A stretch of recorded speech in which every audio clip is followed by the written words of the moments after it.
Praise the Lord. मैं हूं pastor अभिनव Singh John और आप सभी मुझे जानते हैं। मैं आप लोगों के लिए प्रभु का पवित्र वचन शेयर करता हूं और आज भी मैं आप लोगों को प्रभु के पवित्र वचन के बारे में ही टीच करूंगा। तो सबसे पहले मेरा ये क्वेश्चन है आप लोगों से कि हमें बाइबल क्यों पढ़नी चाहिए, और दूसरा क्वेश्चन ये है बाइबल स्टडी क्यों करनी चाहिए। बाइबल क्यों पढ़नी चाहिए और बाइबल स्टडी क्यों करनी चाहिए, ये मेरा प्रश्न है, क्वेश्चन है। और बाइबल स्टडी करने के बाद मैं क्या बन जाऊंगा, मेरी क्या वैल्यू होगी और मैं परमेश्वर की दृष्टि में कौन हूँगा, ये सारे सवालों के जवाब आज हम इस टीचिंग के द्वारा जानेंगे। मेरे साथ बने रहिएगा, पूरी वीडियो को ज़रूर देखिएगा और अपने मित्रों के साथ में भी शेयर कीजिएगा। ये मेरी आप लोगों से एक रिक्वेस्ट है, समझ लीजिए। और मैं धन्यवाद करता हूँ खुदाबंद परमेश्वर तेरा, जितने भी लोग इस वीडियो को देख रहे हैं ये सभी आशीषित किए जाएं, तेरे बच्चे इस वचन के द्वारा आशीष पाएँ और इनके अंदर पवित्र आत्मा के द्वारा आग सुलगे कि ये पवित्र वचन बिना खाए ये सोए नहीं, पवित्र वचन बिना खाए ये घर से बाहर न निकलें, पवित्र वचन को प्रत्येक दिन खा सकें, उसे पचा सकें। यीशु मसीह के सामर्थ्य नाम, आमीन और आमीन, हालेलुया। तो सबसे पहले आइए बात करते हैं हमें बाइबल क्यों पढ़नी चाहिए। बाइबल जो कि पवित्र वचन है, हमें पास्टर लोग सिखाते रहते हैं कि बाइबल को प्रत्येक दिन पढ़ना चाहिए, पढ़ना चाहिए, पढ़ना चाहिए। लेकिन मैं आपको बताना चाहता हूँ बाइबल परमेश्वर का पवित्र वचन है और परमेश्वर पवित्र वचन के द्वारा हम लोगों से बातें करता है। ये इसका आंसर है, दैट्स इट। इसे बस मैं आपको डिटेल में बता सकता हूँ कि क्यों ऐसा करना चाहिए, और कुछ इसका बड़ा आंसर नहीं है, क्योंकि परमेश्वर आपसे बात करता है और यही तो क्रिश्चियनिटी है कि परमेश्वर हमसे बातें करे और हम परमेश्वर से बातें करें।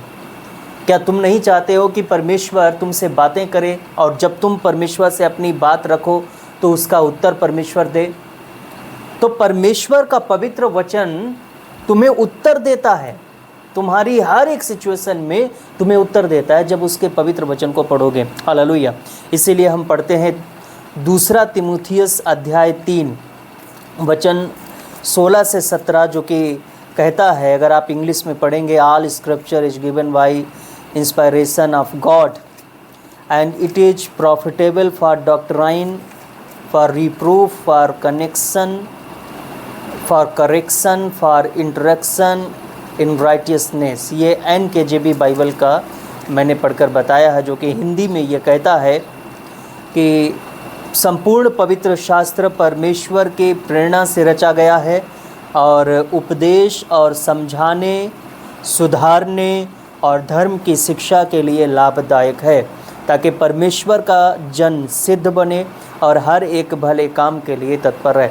ओके, तो अगर हम इस वचन को एम्प्लीफाइड बाइबल से देखें, इसी वचन को एम्प्लीफाइड बाइबल से अगर हम पढ़ते हैं तो ये कहता है, AMP बाइबल क्या कहती है इसी वचन को, ऑल स्क्रिप्चर इज गॉड ब्रीथेड, कि पूरा पवित्र शास्त्र में परमेश्वर की श्वास है। ऑल स्क्रिप्चर इज गॉड ब्रीथेड, ये जो पवित्र वचन है इसमें परमेश्वर की श्वास है, ये श्वास है। हालेलुया। अगर ये पवित्र वचन परमेश्वर की श्वास है तो जब हम इसे पढ़ते हैं तो हम परमेश्वर की श्वास को ग्रहण करते हैं। अंडरस्टैंड, हम परमेश्वर की श्वास को ले रहे हैं। जो व्यक्ति परमेश्वर की श्वास को ले रहा है तो वह जीवित है, क्योंकि परमेश्वर जीवित है। आमीन। वह मरा हुआ परमेश्वर नहीं है, वो जीवित परमेश्वर है और जीवित परमेश्वर की श्वासें तुम्हें जीवित कर देगी। तुम्हारे अंदर जितनी भी चीज़ें मरी होंगी वो सब जीवित हो जाएंगी। जो कुछ भी मर गया है, जो कुछ भी आत्मीयता तुम्हारे अंदर खत्म हो गई है, परमेश्वर की श्वास ग्रहण करने मात्र से तुम जीवित हो जाओगे। यीशु मसीह जब शिष्यों के बीच में आए और वहाँ पर शिष्य लोग बैठे हुए थे अपने पुनरुत्थान के बाद, तो प्रभु यीशु मसीह ने क्या कहा, उनके ऊपर फूंका और कहा, पवित्र आत्मा ग्रहण करो। वही पवित्र आत्मा, वही श्वास इस पवित्र वचन में दिया गया, ऐसा बाइबल में लिखा गया है।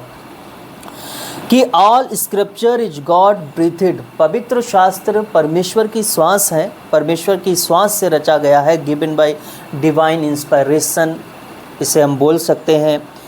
अब यही पवित्र शास्त्र जिसमें परमेश्वर की श्वास है, and is profitable for instruction, ये प्रॉफिटेबल है, ये प्रॉफिटेबल है। जब आप इसे पढ़ोगे, किस किस चीज़ के लिए प्रॉफिटेबल है? इंस्ट्रक्शन, निर्देशन के लिए। जब तुम्हें जीवन में निर्देशन चाहिए, मार्ग चाहिए कि प्रभु मुझे बताओ मुझे किस मार्ग पर जाना चाहिए, मुझे समझ नहीं आ रहा है, मुझे कौन सा मार्ग चुनना चाहिए, कौन सा मार्ग नहीं चुनना चाहिए, प्रभु तुमसे वचन के द्वारा बात करता है। और जब आप रोमियो अध्याय 12 वचन 2 पढ़ोगे तो उसमें लिखा है कि संसार के सदृश ना बनो, और उसकी जो भली और भावती इच्छा है वह अनुभव से मालूम करते जाओ। तुम्हें जानना होगा कि परमेश्वर की इच्छा क्या है। परमेश्वर की इच्छा जानने के लिए पवित्र वचन को रोज़ाना पढ़ना होगा, तब अनुभव आता है। कोई भी काम में अगर आपको अनुभव चाहिए तो कुछ दिन उसे करना पड़ता है, और जब आप उसे करते रहोगे तो आप अनुभव प्राप्त करोगे। आपको पता है, जब मैंने वचन शुरुआत की थी, दूसरों को प्रीच करना शुरू किया था, तो मैं काफ़ी लड़खड़ाता था, माइक के सामने बोलने से डरता था, पवित्र वचन कभी भी दूसरों के बीच में शेयर नहीं कर पाता था। लेकिन मैं अपनी जिस चर्च में जाता था वहाँ पर मुझे मौका मिलता था, जब सब लोग चले जाते थे, 2-3 लोग रह जाते थे, तो माइक ऑन रह जाता था, तो मैं जाता था, माइक पर खड़ा होकर मैं बोलने की प्रैक्टिस करता था, और मैं बोलता था, उनको पवित्र वचन सुनाता था, बताता था, छोटी छोटी प्रार्थनाएं करता था। और ये छोटी छोटी चीज़ें करने के द्वारा एक्सपीरियंस बढ़ता गया, अनुभव बढ़ता गया, और परमेश्वर ने आज यहाँ तक पहुँचाया है कि मैं आप लोगों के सामने बोल पाता हूँ। और मेरी ऑफलाइन चर्च जो लगती है, उन लोगों के सामने भी मैं पवित्र वचन सिखाता हूँ, बताता हूँ, और प्रभु का मैं धन्यवाद करता हूँ कि वो सभी अच्छे चल रहे हैं, और कलीसिया मेरी बहुत अच्छी चल रही है बिना किसी प्रॉब्लम के। आप लोगों की भी प्रार्थनाएं हैं, क्योंकि कमेंट में बहुत से भाई बहन लिखते हैं कि आपकी मिनिस्ट्री बढ़ती जाए, और मैं उस पर आमीन बोलता हूँ, क्योंकि ये मुझे चाहिए, ये मुझे बहुत ज़्यादा ज़रूरी है कि मैं आमीन ज़्यादा से ज़्यादा लूँ, आशीष ज़्यादा से ज़्यादा लूँ। तो प्रॉफिटेबल है इंस्ट्रक्शन के लिए, आपको निर्देशन चाहिए कि कहाँ मुझे जाना है, कहाँ नहीं जाना है। आपको जिस मार्ग पर जाना हो या जैसी भी इंस्ट्रक्शन चाहिए, तो उन सब बातों के लिए प्रॉफिटेबल है। क्योंकि इंग्लिश में जब आप पढ़ोगे तो ये यही कहता है, ठीक है। NKJV बाइबल कहता है प्रॉफिटेबल फॉर डॉक्ट्राइन, लेकिन ये कहता है इंस्ट्रक्शन के लिए भी ये बहुत ही ज़्यादा प्रॉफिटेबल। और दूसरा है कन्वेक्शन, दोष सिद्धि के लिए भी लाभदायक है। मतलब कि आपको दोष से दूर करना। कन्वेक्शन मीन्स किसी व्यक्ति के किसी अपराध का दोषी होने की औपचारिक घोषणा को भी ये समाप्त कर देती है, ठीक है, ये ख़त्म कर देगी। मतलब आपके अंदर एक ऐसी भावना है जो बताती है कि तुम दोषी हो। परमेश्वर का पवित्र वचन आपको इस दोष सिद्धि से दूर करता है। हालेलुया। पहले तो ये बताता है कि तुम दोषी हो, लेकिन फिर ये कहता है कि यीशु मसीह ने तुम्हारे दोषों को समाप्त कर दिया है, उसके लहू के द्वारा तुम अब शुद्ध हो, अब तुम्हारे कोई पाप तुम पर लागू नहीं है, तो तुम अब पूरी तरह से परमेश्वर के लिए निर्दोष हो। और यही पवित्र वचन कहता है कि प्रभु के सामने तुम निर्दोष खड़े रहो, निर्दोष आचरण करते रहो, क्योंकि तुम पर एक बड़ा अनुग्रह हुआ है, मुझ पर एक बड़ा अनुग्रह हुआ है। तो फॉर कन्विक्शन ऑफ सिन, मतलब दोष सिद्धि उसकी धारणा को भी समाप्त कर देता है। हमारे अंदर जो धारणा है उसको भी वो समाप्त कर देता है। कोई भी अपराध का दोषी होने की औपचारिक घोषणा अब नहीं रहेगी। फॉर करेक्शन, जो तुमको सिद्ध कर देगा, करेक्शन तुमको शुद्ध करेगा, तुमको ठीक करेगा। Of error and restoration of obedience, जो तुम अनाज्ञाकारिता कर रहे हो, अनजाने में गलतियां कर रहे हो। जब तुम पवित्र वचन पढ़ोगे तब तुम्हें अनजाने में हुई गलतियां याद आती हैं, क्योंकि तुमने एकांत में अगर कोई गलती की है और तुम्हें किसी ने नहीं देखा तो बताने वाला कोई नहीं होगा, और वह दोष तुम में बना रहता है। समझ रहे हैं? वो दोष तुम में बना रहेगा। इसीलिए पवित्र वचन को पढ़ना चाहिए ताकि वह तुमको बताए कि तुमने यहाँ पर एक गलती की है, ताकि तुम उसका पश्चाताप कर सको, प्रार्थना कर सको, प्रभु के सामने क्षमा मांग सको, ताकि तुम पर दया हो सके, और वो जो पाप तुमने गुप्त में या अनजान में तुमने जो किया है उसकी माफ़ी हो सके। उसको सफाया होना बहुत ज़रूरी है, मिस्टेक्स को ख़त्म करना ज़रूरी है। इसीलिए हमें पवित्र वचन रोज़ाना पढ़ना चाहिए। वो तुमसे बातें करता है, पवित्र आत्मा तुमसे बात करते हैं, प्रभु तुमसे बात करते हैं वचन के द्वारा। And for training in righteousness, धार्मिकता की ट्रेनिंग में भी वो तुम्हारे लिए प्रॉफिटेबल है। अगर आप धार्मिक जीवन जीना चाहते हो, एक संत का जीवन जीना चाहते हो, अच्छा मसीही होना चाहते हो, आपको प्रभु का पवित्र वचन पढ़ने की आवश्यकता है। क्यों पढ़ने की आवश्यकता है? क्योंकि ये तुम में श्वास भरता है, तुम में श्वास भरता है। ये बाइबल नहीं है, ये श्वास है परमेश्वर की। हालेलुया। तो for training in righteousness means learning to live in conformity to God's will, both publicly and privately, behaving honourable with person integrity and moral courage. ये सारी चीज़ों में वह तुम्हारी हेल्प करता है। और इसी से रिलेटेड मैं एक और वचन लेता हूँ, भजन संहिता 119 और वचन 105। ये कहता है, तेरा वचन मेरे पाँव के लिए दीपक और मेरे मार्ग के लिए उजियाला है। आमीन, हालेलुया। तो ये जो वचन है पाँव के लिए दीपक, मतलब कि तुम्हारे लिए मार्गदर्शन करता है। तुम अंधेरे में पैर नहीं रखोगे, गड्ढे में पैर नहीं रखोगे, ठोकर नहीं खाओगे। यदि मार्ग में अंधेरा होगा तुम्हें पता नहीं होगा कितने गड्ढे हैं, कितना ठोकर है। तो पवित्र वचन जब आप पढ़ोगे तो तुम्हें पता चलेगा कि कहाँ कदम रखना है, कहाँ कदम नहीं रखना है। तो तेरा वचन मेरे पाँव के लिए दीपक और मेरे मार्ग के लिए उजियाला है, ऐसा ये पवित्र वचन है। इसीलिए रोज़ाना हमें पवित्र वचन पढ़ना है। मतलब कि पवित्र वचन हमारे विचारों और कर्मों को परमेश्वर की इच्छा अनुसार ढालती है। परमेश्वर की इच्छा जो हम पूरा करना चाहते हैं, पवित्र वचन पढ़ने से हमें ढाला जाता है परमेश्वर की इच्छा के अनुसार कार्य करने के लिए। पवित्र वचन हमें बाध्य करता है परमेश्वर की इच्छा के अनुसार काम करने के लिए। इसीलिए मेरे प्रियो, आपको इसे पढ़ने की ज़रूरत है, इसे स्टडी करने की ज़रूरत है। अब क्वेश्चन ये बनता है कि मैंने अभी बोला कि पवित्र वचन पढ़ना चाहिए, लेकिन अब मैं कह रहा हूँ स्टडी करने की भी ज़रूरत है। स्टडी यानी अध्ययन करने की ज़रूरत है, मेडिटेशन करने की ज़रूरत है। आपको पता है, आपने देखा होगा कि पुराने नियम में एक वचन लिखा है कि कौन से जानवरों को तुम खा सकते हो और कौन से जानवरों को तुम नहीं खा सकते हो, कौन अशुद्ध है कौन शुद्ध है। मतलब जिसके खुर फटे हुए हैं और जो पागुर करता हो, यानी च्यूइंग द कड, वो जो चारे को चबाते हैं, बार बार अंदर जाता है, फिर उसको निकालते हैं, फिर चबाते हैं, फिर निकालते हैं, फिर चबाते हैं। ये प्रक्रिया बहुत देर तक जानवर करते हैं। तो जिसके खुर फटे हैं और ये जो पागुर करता है, उसको प्रभु ने शुद्ध कहा है, तुम उसे खा सकते हो। लेकिन जिसके खुर फटे हुए नहीं हैं और जो पागुर नहीं करता, वो अशुद्ध है तुम्हारे लिए, ठीक है। और जिसके खुर फटे हैं पर पागुर नहीं करता है, तो वो तुम्हारे लिए अशुद्ध है। और जिसके खुर फटे हैं और पागुर भी करता है, तो दोनों काम जो कर रहा है वो शुद्ध है तुम्हारे लिए। इसका क्या मतलब? क्या परमेश्वर ने जानवरों को शुद्ध और अशुद्ध बनाया? नहीं, परमेश्वर ने जानवरों को कभी अशुद्ध नहीं बनाया है। इस बात को समझो। जब आप पवित्र वचन को ध्यान से पढ़ोगे तो तुम्हें प्रभु बताएगा कि मैंने किसी भी जानवर को अशुद्ध नहीं बनाया, मैंने किसी भी प्रकार का जानवरों में भेदभाव नहीं किया है। हालेलुया। ये एक दर्शन है जो नया नियम आप पढ़ते हो, पुराना नियम नए नियम की छाया है। हालेलुया। पुराना नियम जो पहले आया, ये नए नियम की छाया है। जैसे कि एक बड़ा सा पेड़ है तो उसकी छाया नीचे ज़मीन में बनती है और उस छाये के तले हम लोग बैठते हैं। पुराने नियम में वो उस तले बैठे रहे, लेकिन वास्तविक छाया वो किसकी थी? नए नियम की। वो छाया किसकी है? बड़े पेड़ की। नया नियम एक बड़ा पेड़ है, नया नियम एक बड़ा पेड़ है और पुराना नियम एक छाया है।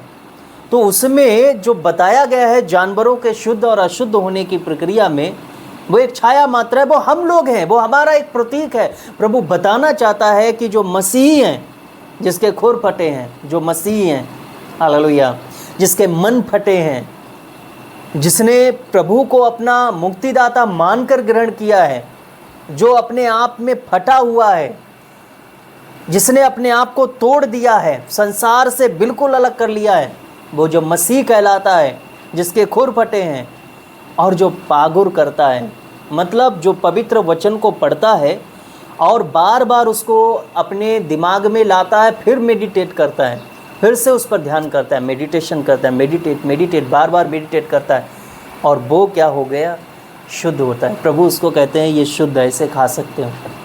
खाने का मतलब ये है कि जो भी तुम्हारे साथ में आएगा या जो तुम्हारे कांटेक्ट में आएगा, वो एटमॉस्फेयर एक बहुत ही पवित्र होगा, तुम एक अच्छे और पवित्र व्यक्ति कहलाओगे, तुम शुद्ध होगे। दैट्स इट, यही वचन कहता है। तो आपको समझने की आवश्यकता है कि मेरे खुर तो फटे हुए हैं, लेकिन अगर हम इस वचन को पढ़ते नहीं हैं, इसका मेडिटेशन नहीं करते हैं, तो तुम शुद्ध नहीं कहलाओगे, क्योंकि तुम वचन को ना तो पढ़ते हो और ना उसको मेडिटेट करते हो। तो कभी भी तुम शुद्ध नहीं हो पाओगे और तुम कन्फ्यूजन में रहोगे कि मैं कहाँ कदम रखूँ, कहाँ नहीं कदम रखूँ। इसीलिए मैंने कहा हमें स्टडी करने की ज़रूरत है, मेडिटेट करने की ज़रूरत है, मेडिटेशन करने की ज़रूरत है। आमीन, हालेलुया। गहराई से पवित्र वचन को समझना है, बार बार उस वचन को दिमाग में लेकर आओ। जैसे कि तुमने पढ़ा कि प्रभु ने मेरे लिए अपनी जान दी, तो उसे बार बार लेकर आओ, उसको मेडिटेट करो, पूरे दिन उसको याद रखो और उसको निगल जाओ। जब वो लिक्विड फॉर्म में आ जाए, पूरी तरह से अच्छे से तुमको मेडिटेशन हो जाए, उसको निगल जाओ और वह तुम्हारे जीवन को बदल देगा। वो न्यूट्रिशन देगा, तुम्हारे शरीर को मजबूत करेगा, तुम्हारी आत्मा को मजबूत करेगा। ये करके देखो, तुम्हारे जीवन को कैसे बदलता है, इसको करके देखो। मैं नहीं जानता कि आपने अब तक कितना बाइबल पढ़ा और कैसे पढ़ा है, मैं नहीं जानता, पर जितनी बातों को मैंने सीखा है अपने प्रभु से, वो मैं तुम्हारे साथ शेयर कर रहा हूँ। तो जब आप डीप बाइबल स्टडी करते हो, गहराई से पवित्र वचन को पढ़ते हो, हमें ये स्थिर करती है।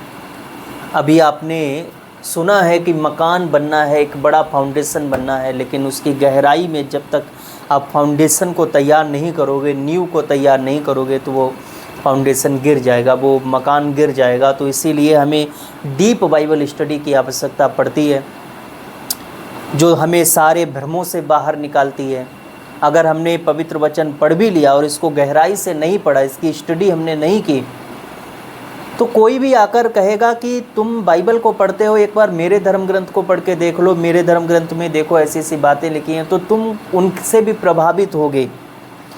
ऐसे ऐसे लोग, ऐसे ऐसे बाबा लोग, ऐसे ऐसे लोग आते हैं, ऐसी ऐसी चीज़ें आपको देखने को मिलेंगे अन्य जगहों पर, आप प्रभावित होगे, क्योंकि आपकी जो नींव है वो गहरी नहीं है। अगर आप पवित्र शास्त्र की गहरी समझ रखोगे तो आप हिलोगे नहीं, चाहे कोई कितना भी कुछ भी बोले, आपको सारी सच्चाई पता है और सारे भ्रम से आप बाहर रहोगे। भ्रम से बाहर अगर होना है, आपको भ्रमों में नहीं पढ़ना है, भ्रमों में नहीं जीना है, तो आपको डीप बाइबल स्टडी की आवश्यकता पड़ेगी।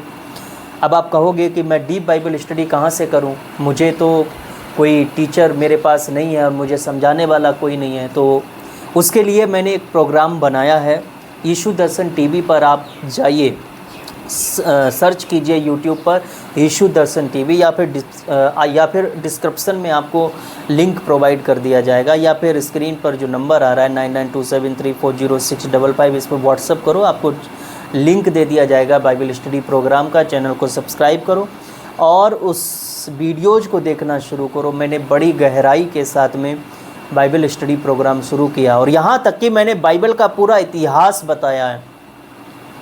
अगर आप इंटरेस्टेड हो कि बाइबल हमारे पास कैसे आई, विलियम कैरी की कहानी, विलियम टिंडल की कहानी, कैसे बाइबल अनुवाद होकर हमारे पास आई, और सेप्टुअजिंट क्या था, वो जो 70 विद्वानों ने जो बाइबल ट्रांसलेट की ग्रीक भाषा में, इब्रानी से ग्रीक भाषा में, तो बहुत ही रोचक बात है कि एक बंद कमरे में उन विद्वानों को बंद कर दिया गया था और जितने विद्वान थे उतने ही दिन में, मतलब 70 से 70 ही दिन में बाइबल ट्रांसलेट की गई थी। पहले इब्रानी शास्त्र यूनानी में कन्वर्ट हुआ था और उसको सेप्टुअजिंट बोले गए, और ये परमेश्वर की बहुत ही बड़ी गवाही।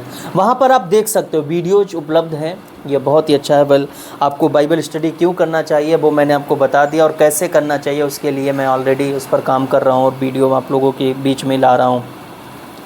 एक वचन आप पढ़ सकते हैं, नोट कर लो, यूहन्ना अध्याय 8 वचन 31 से 32 को आप पढ़ना।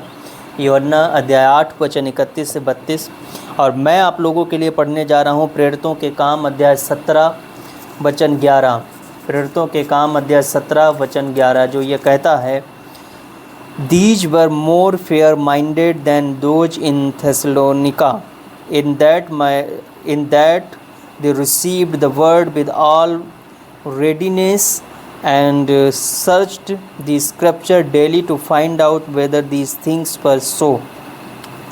ये वचन ये कहता है कि ये लोग तो थिस्सलुनीके के यहूदियों से भले थे और उन्होंने बड़ी लालसा से वचन ग्रहण किया और प्रतिदिन पवित्र शास्त्रों में ढूंढते रहे कि ये बातें यूँ ही हैं कि नहीं। जो उन्होंने प्रभु यीशु मसीह के बारे में सीखा, जाना, सुना, उनको वे प्रत्येक दिन पवित्र शास्त्र में ढूंढा करते थे।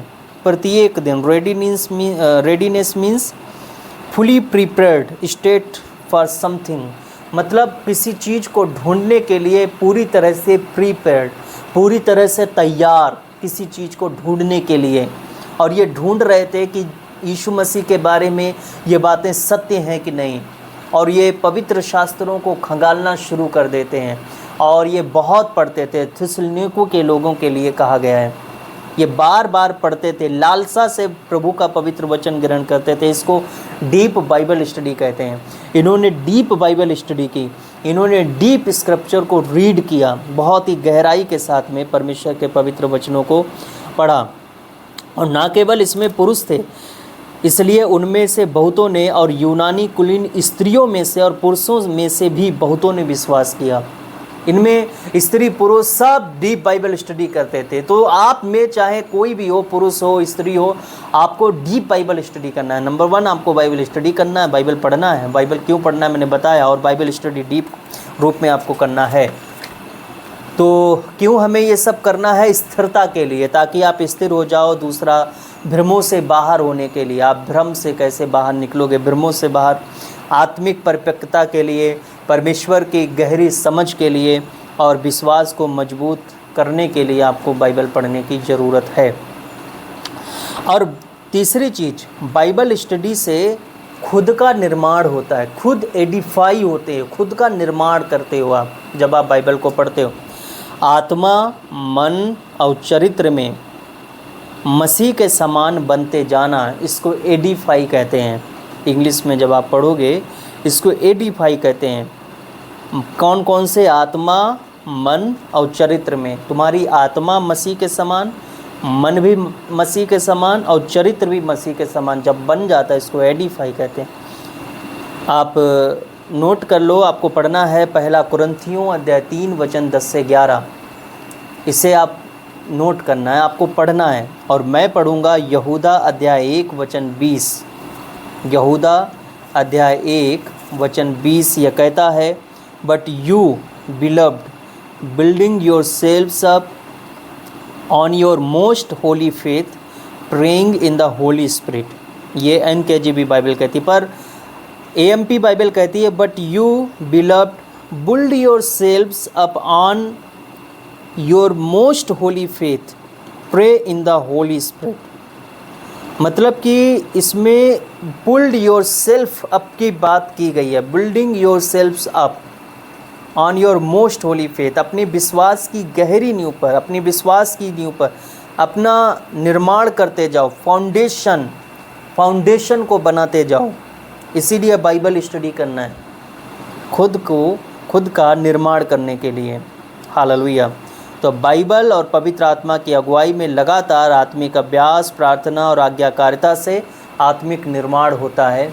और आप कुछ और ही इंसान बन जाओगे। तो यह प्रश्न आता है कि खुद का निर्माण करने से क्या फ़ायदा होगा। तो स्थिर होगे, सच्चे होगे, उपयोगी सेवक बनते जाओगे, हर प्रकार की परीक्षा, प्रलोभन और भ्रम से बचते जाओगे, फलदायी जीवन और परमेश्वर की सेवा के योग्य बन जाओगे। यही प्रभु का वचन है। और दूसरा पत्रस अध्याय 1 वचन 5 से 8 को नोट कर लेना, इसको भी आपको पढ़ना है, ठीक है। अब सबसे लास्ट वाला क्वेश्चन है, बाइबल का ज्ञान होने के बाद मैं क्या हूँ। हालेलुया। माना कि मैंने बाइबल पढ़ा, मैंने बाइबल स्टडी की, मैंने गहरी समझ रखी, मैं क्या बन जाऊँगा, मैं हूँ कौन फिर। आप हो मसीह में नई सृष्टि। पुरानी बातें सब बीत गई हैं, भुला दी गई हैं, अब तुम एक नई सृष्टि हो मसीह में। परमेश्वर के पुत्र और पुत्री हो तुम,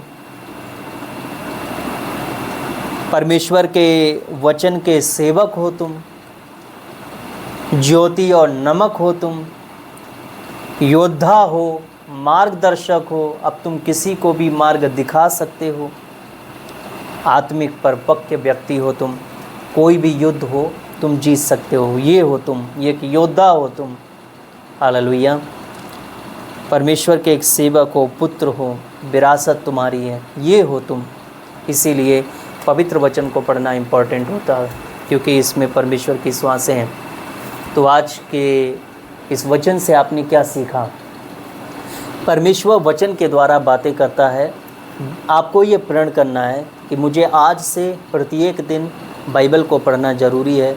मैं बिना बाइबल पढ़े भोजन नहीं ग्रहण करूँगा, बिना बाइबल पढ़े मैं घर से बाहर नहीं निकलूँगा, अपनी दिन की शुरुआत नहीं करूँगा जब तक एक छोटा सा पद मैं ना पढ़ लूँ और उस पद पर बार बार मेडिटेट ना कर लूँ।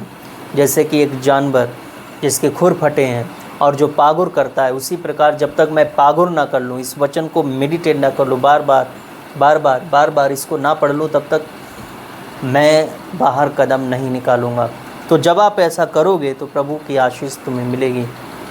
प्यारे पिता, मैं तेरा धन्यवाद करता हूँ इस सुंदर अद्भुत वचन के लिए जो आज तूने अपने बच्चों से बात की है। पिता, मैं चाहता हूँ कि इन सब को आशीष मिले और पवित्र वचन पढ़ने में इन्हें आसानी हो, इनकी दैनिक ज़रूरतें पूरी होने पाएँ, समस्याएं ख़त्म हो जाएं, बेचैनियाँ ख़त्म हो जाएं और बुराई करने की स्पिरिट इनके जीवन से चली जाए, एक दूसरे की और जलन की भावना रखने की स्पिरिट इनके बीच से चली जाए। प्रभु यीशु, इनका आत्मिक निर्माण होने पाए।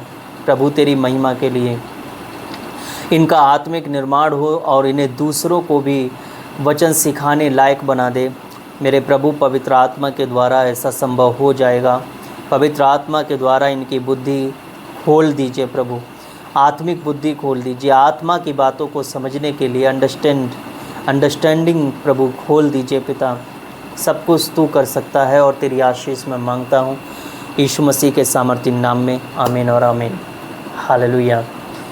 अगर आप हमें परमेश्वर के राज्य में बोकर सपोर्ट करना चाहते हैं इस कलीसिया को, तो आप हो सकते हैं स्क्रीन पर दी गई जानकारी पर आप अपना पवित्र वचन फैलाने के लिए, प्रभु का पवित्र वचन दूर दूर तक जाने के लिए अपनी कीमती बीज को दे सकते हैं। गूगल पे नंबर आपको स्क्रीन पर दिख रहा होगा 9927340655। लेकिन यह फ़ोन पे या अदर नंबर नहीं चलेगा। फ़ोन पे के लिए आप मुझे व्हाट्सअप कर सकते हैं इसी नंबर पर 9927340655, या फिर आप बैंक डिटेल ले सकते हैं। आप मुझे कांटेक्ट करेंगे, आपको मिल जाएगी। या फिर आप QR स्कैन, आपको जो बारकोड दिख रहा है, QR बारकोड दिख रहा है, इसको आप स्कैन करके भी अपना कीमती बीज बो सकते हैं। आप सपोर्ट करो।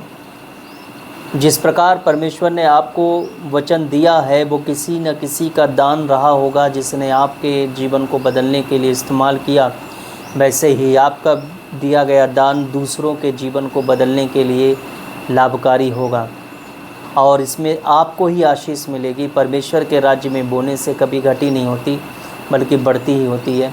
तुम कभी रोटी के लिए मारे मारे नहीं फिरोगे। यस, मैंने आज तक किसी धर्मी को रोटी के लिए मारे मारे फिरता नहीं देखा, भीख मांगते नहीं देखा, कभी भी रोटी के लिए परेशान नहीं देखा और ना कभी तुम्हें परेशानी होगी। अगर तुम परमेश्वर के राज्य में बीज बोते हो तो प्रभु तुम्हें आशीष दे। मिलेंगे नए सरमन के साथ में। शालोम।